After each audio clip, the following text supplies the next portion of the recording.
دنیا میں قومیں جن حساب سے پہچانی جاتی ہیں ان میں سے ایک قومی زبان بھی ہے۔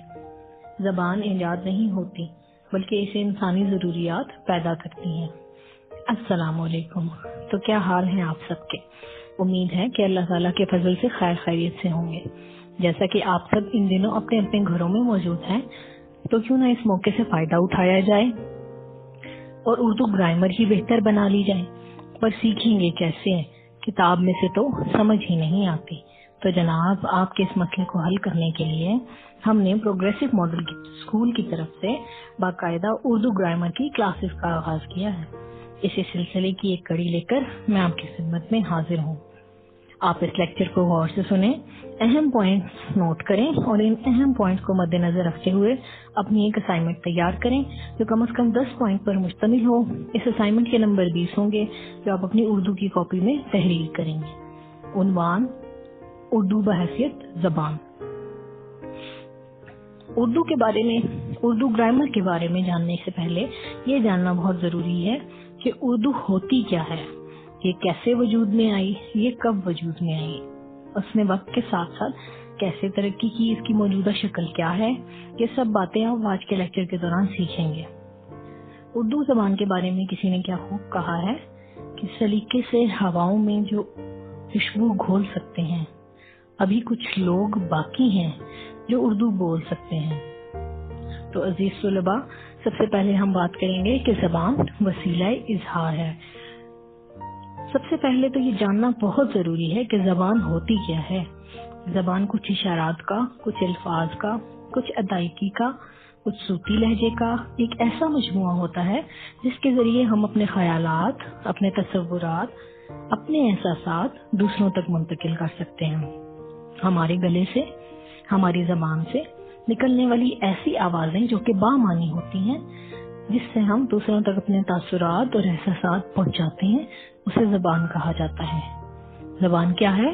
زبان وسیلہ اظہار ہے، یعنی اظہار کرنے کا ذریعہ ہے، ایک میڈیم ہے بات کرنے کا، کمیونیکیٹ کرنے کا، ٹھیک ہے؟ یعنی دوسرے لفظوں میں ایسا بھی کہا جا سکتا ہے کہ دوسروں تک اپنی بات اور اپنے خیالات منتقل کرنے کا ذریعہ ہے۔ ہر قوم کی اپنی اپنی زبان ہوتی ہے جو کہ قومی زبان کہلاتی ہے۔ ہماری قومی زبان اردو ہے جو کہ کم و بیش تمام صوبوں اور علاقوں میں بولی اور سمجھی جا سکتی ہے۔ عزیز طلباء، اردو زبان بہت قدیم زبان تو نہیں ہے، لیکن پھر بھی اس کی تاریخ 300-400 سال پرانی ہے۔ دنیا کی قدیم ترین زبانوں میں ایک زبان تھی سنسکرت۔ جب سنسکرت زبان برصغیر میں آئی تو اس کو برج بھاشا کہا گیا۔ وہی برج بھاشا زبان بعد میں ہندکو زبان کہلائی اور بعد میں اسی کی ایک شکل بنی ریختہ۔ مغلوں کے زمانے تک اردو کو، یا یوں کہہ سکتے ہیں کہ غالب کے زمانے تک اردو کو ریختہ کہا جاتا تھا۔ غالب کا مشہور شعر ہے: ریختہ کے تمہیں استاد نہیں ہو غالب، کہتے ہیں اگلے زمانے میں کوئی میر بھی تھا۔ اسی زمانے میں اسے ریختہ کہا جاتا رہا، بعد میں اسی زمانے میں اسے اردو مولا کہا گیا اور اب ہم صرف اس کو اردو کہتے ہیں۔ تو یہ تھی مختصر سی تاریخ اردو زبان کی۔ عزیز طلباء، جیسا کہ آپ جانتے ہیں کہ اردو دراصل ترکی زبان کا لفظ ہے جس کے معنی لشکر کے ہیں۔ جب اس لفظ کو سب سے پہلے مغل سلطنت کے بانی ظہیر الدین بابر نے اپنی کتاب تزک بابری میں استعمال کیا اور وہاں سے ہی اس زبان کو اردو زبان قرار دیا گیا۔ عزیز طلباء، آپ جانتے ہوں گے کہ برصغیر پاک و ہند پر بہت سی قوموں نے حکومت کی۔ پہلے یہاں مسلمانوں کی حکومت رہی جو وسط ایشیا سے، ترکی سے آئے تھے، پھر انگریزوں کی حکومت رہی جو یورپ سے آئے تھے۔ تو اردو زبان کی تاریخ شروع ہوتی ہے مغلیہ دور سے۔ مغل بنیادی طور پر ترک تھے، یہی وجہ ہے کہ اردو لفظ بھی ترکی زبان کا لفظ ہے۔ لیکن جب ترک حکمران، مغل حکمران برصغیر میں آئے تو یہاں بولی جانے والی زبان ہندی تھی، تو اس طرح اردو پر ہندی کے اثرات بھی ہوئے اور حکمرانوں کی زبان ترکی کے اثرات بھی ہوئے۔ اب چونکہ مسلمانوں کی مذہبی زبان عربی ہے تو عربی کے اثرات بھی ہوئے، یعنی اردو پر کئی زبانوں کے اثرات رہے، یعنی کہ ہم یہ کہہ سکتے ہیں کہ اردو کئی زبانوں کے زیر اثر رہی اور بعد میں انگریزی کے تاثرات بھی اس میں ملیں گے۔ یہ ذہن میں رکھنا بہت ضروری ہے کہ اردو کو لشکری زبان کیوں کہتے ہیں، یہ کب ترتیب پائی۔ مغل فوج کا لشکر جس میں مختلف قوموں، مختلف قبیلوں، مختلف نسلوں، مختلف زبانوں کے لوگ موجود تھے، ان کے باہمی تعامل کی وجہ سے وجود پائی۔ یعنی کہ یہ کہا جاتا ہے کہ سکندر اعظم نے جب 326 قبل مسیح میں برِ صغیر پر حملہ کیا تو اس وقت یہ زبان وجود میں آئی۔ اس کے لشکر میں کیونکہ بہت سے خطوں کے سپاہی اور جنگجو شامل تھے اور انہیں آپسی گفتگو کے لیے دشواری کا سامنا کرنا پڑتا تھا، چنانچہ انہوں نے مشترکہ زبان کے طور پر اردو زبان وضع کی، جو دراصل بہت سی دوسری زبانوں کا مجموعہ ہے۔ اس میں بنیادی طور پر عربی اور فارسی کے الفاظ کا ذخیرہ زیادہ ہے، مگر ہندی، سنسکرت، ترکی، یونانی، لاطینی اور جرمن زبانوں کے الفاظ بکثرت پائے جاتے ہیں۔ جدید اردو میں انگریزی زبان کے بھی بہت سے الفاظ شامل ہو چکے ہیں اور دنیا بھر میں 104 ملین سے زیادہ لوگوں کی زبان ہے۔ یہ پاکستان کی قومی اور سرکاری زبان بھی ہے۔ اردو کو دائیں سے بائیں طرف ہم لکھتے ہیں اور اس کی حروف تہجی کی تعداد 37 ہے اور زیادہ تر یہ خط نستعلیق میں لکھی جاتی ہے۔ عزیز طلباء و طالبات، اردو زبان مختلف زبانوں کا ملغوبہ ہے، یعنی اس میں یہ صلاحیت موجود ہے کہ یہ دوسری زبانوں کے الفاظ کو اپنے اندر جذب کر سکتی ہیں اور اس میں بہت سی زبانوں کے الفاظ شامل بھی ہیں۔ مغلوں کے زوال کے بعد جب انگریز حکمران یہاں آتے ہیں، کیونکہ انگریزوں کی زبان انگریزی تھی تو یقینی طور پر انگریزی زبان کے اثرات بھی اس پر مرتب ہوتے ہیں، بلکہ یہ کہنا مناسب ہوگا کہ انگریزوں نے اردو زبان کی باقاعدہ سرپرستی کی۔ اس کی بہت سی وجوہات تھیں۔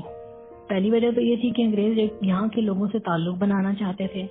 یہاں کی زبان فارسی اور ہندی تھی تو اردو ایک درمیانی راستہ تھا۔ انگریزوں نے اس زبان کو پروموٹ کیا کیونکہ ایک رابطے کی زبان بنی۔ یاد رکھیے، مغلوں کے دور میں اردو زبان تھی لیکن صرف عام گفتگو کی زبان تھی۔ اردو کو علمی اور ادبی مرتبہ حاصل نہیں تھا۔ انگریزوں کے دور میں اردو کی ترقی کی گئی، مختلف زبانوں میں اردو میں ترجمہ کیا گیا، اردو میں کتابیں لکھوائی گئیں۔ نتیجہ یہ ہوا کہ اردو اب صرف عام بول چال کی زبان نہیں رہی، بلکہ اس کی ادبی حیثیت بھی بہت مسلم ہو گئی۔ اور پھر میر جیسے بڑے شاعر ہوئے جنہوں نے پھر اردو کو صحیح معنوں میں بڑی زبان بنایا۔ اس کے بعد غالب کا دور آتا ہے جو اردو یاپرو ہیں، اور پھر علامہ اقبال کا، اور پھر فیض احمد فیض کا دور۔ مخصوص جغرافیائی حالات کا عمل دخل بہت زیادہ ہوتا ہے۔ مثال کے طور پر ماحول، آب و ہوا، لوگوں کا طرز زندگی، اس چیز کا اثر بہت زیادہ ہوتا ہے۔ جس طرح میں نے آپ کو بتایا کہ ہندوانہ رسم و رواج کا اثر بھی اس پر بہت زیادہ ہوا، مسلمانوں کی تہذیب کا اثر ہوا، عربی کا اثر ہوا، اور بعد میں ہم واضح طور پر اردو پر انگریزی کے اثرات بھی دیکھ سکتے ہیں۔ یہ پورے برصغیر پاک و ہند میں بولی جانے والی، سمجھی جانے والی زبان بن گئی۔ ملک کے طول و عرض میں بولی اور سمجھنے اور بولے جانے والی زبان بن گئی۔ اب تقسیم پاکستان کے بعد ظاہر ہے کہ یہ ہندوستان کی زبان نہیں ہے۔ پاکستان کی سرکاری زبان اردو ہے، قومی زبان اردو ہے۔ ہندوستان کی زبان اردو نہیں ہے، ہندی ہے۔ لیکن جیسا کہ آپ سب جانتے ہیں کہ انڈیا کے ڈرامے اور فلمیں آج تک اردو زبان میں ہی بنتے ہیں، یعنی آج بھی ان کی میڈیا کی، ان کی فلم کی، ان کی ریڈیو کی زبان اردو ہے۔ عزیز طلباء، جیسا کہ آپ کو معلوم ہے کہ پاکستان میں 4 صوبے ہیں، ہر صوبے کی اپنی الگ الگ زبان ہے، اپنی اپنی تہذیب ہے، لیکن چاروں صوبوں کے زیادہ تر لوگ اردو بول اور سمجھ سکتے ہیں۔ یعنی پاکستان کے کسی بھی علاقے میں چلے جائیں، ہمیں بات چیت کا مسئلہ نہیں ہوا۔ سب سے پہلے پاکستان جب بنا تو قائد اعظم نے واضح طور پر فرمایا تھا کہ پاکستان کی سرکاری اور قومی زبان صرف اور صرف اردو ہوگی، کیونکہ جب پاکستان بنا تو 2 حصوں میں تھا، ایک مشرقی پاکستان جو کہ آج کل بنگلہ دیش ہے، اور ایک مغربی پاکستان جو موجودہ پاکستان ہے۔ وہاں کی زبان بنگالی تھی، یہاں مختلف زبانیں تھیں، لہذا قائد اعظم نے واضح طور پر فرما دیا تھا کہ پاکستان کی زبان اردو ہوگی۔ یہ اب ایک ملک کی سرکاری زبان بن چکی تھی، اس کو باقاعدہ طور پر اپنا درجہ ملا۔ سرکاری زبان انگریزی ہے، قومی زبان ہماری اردو ہے۔ ہمیں آزاد ہوئے 70 سال سے زیادہ ہو گئے ہیں، مگر ہماری بدقسمتی یہ ہے کہ ہم نے آج بھی انگریزوں کی غلامی کا شکار ہیں۔ ہم انگریزی زبان اور لباس کو اپنی زبان اور لباس پر فوقیت دیتے ہیں۔ جیسے کہ آپ جاپان اور چین کی مثال ہی لے لیں. یونائٹڈ نیشن میں جب سربراہی اجلاس ہوتا ہے تو وہاں جاپان اور چین جیسے ترقی یافتہ ممالک کے رہنما اقوام متحدہ میں اپنی قومی زبان میں خطاب کرتے ہیں. ایسا نہیں ہے کہ وہ انگریزی نہیں جانتے، مگر ہمیشہ اپنی زبان کو دوسری زبانوں پر فوقیت دیتے ہیں. لیکن ہمارے ملک کے وزراء جو ہے وہ بولتے بھی انگریزی ہیں اور پہنتے بھی انگریزی لباس ہے. ٹھیک ہے، تو انگریزی ذہنی غلامی کی وجہ سے اردو جو ہے وہ اپنے جائز حق سے محروم ہو گئی ہے.